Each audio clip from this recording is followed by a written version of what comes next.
Today we're going to talk about a revolver that many people may have never even heard of. The U.S. Army model of 1917 double action 45 ACP. But before we do that, we need to have a little background information as to why we came to this point. During World War I, the United States was practicing a stance of neutrality and was therefore not producing a great deal of arms for our own military, not expecting to go fight.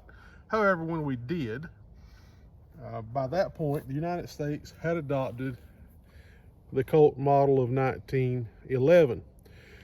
When we actually entered the war, we didn't have enough 1911 semi-automatic handguns to suffice what we needed, so the military reached out to some civilian contractors, namely Colt and Smith & Wesson.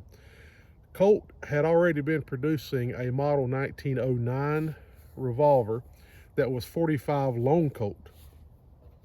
But as the 1911 was semi-automatic and it fired what is referred to as a rimless cartridge, the Army said, we don't want to have to field 45 ACP that is rimless and 45 long Colt for a revolver. So they got in cahoots with Smith & Wesson and Colt, and Smith & Wesson actually devised these little guys, which are referred to as half-moon clips, which 45 ACP rounds conveniently snap right into. So Smith & Wesson and Colt began manufacturing the U.S. Army model of 1917. Now, there are a few little subtle differences between the Smith & Wesson and the Colts, but they're very similar. You notice on the grip, bottom of the butt, it is marked U.S. Army model of 1917. And under the barrel, it is marked United States property. So originally, the revolvers were designed to shoot a rimmed cartridge so that when they were loaded, the rim sat on the cylinder.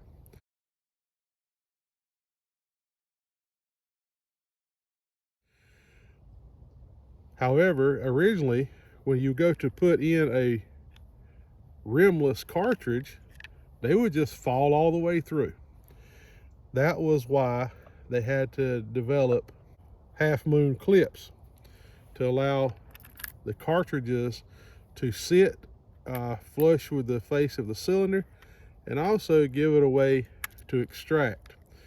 Later in production, they did machine the cylinders to head space off the front of the casing just like a 45 ACP. Problem is, it don't eject. After you fire it, you'd have to use a cleaning rod or a pencil or a stick or something to eject your rounds. So they came issued in boxes of 24.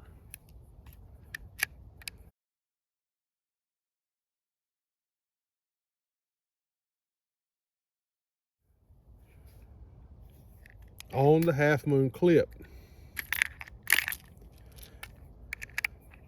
They were carried in a clip pouch for your rounds. Which is funny enough, the 1911 holds 6 rounds in the magazine and 1 in the chamber, and you carried 2 spare magazines. So you would have 18 rounds plus 1 in the chamber for a total of 19. Here, you can have 6 in the revolver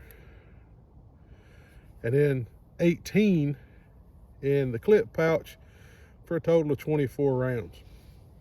So these are double action, and what double action means is it's unloaded. If you pull the trigger, the cylinder will rotate and it will fire, or you can pull the hammer. It works on dual action. Colt made, I believe, about 153,000 of these, just a little over 150,000, and they were made from 1917 until 1919.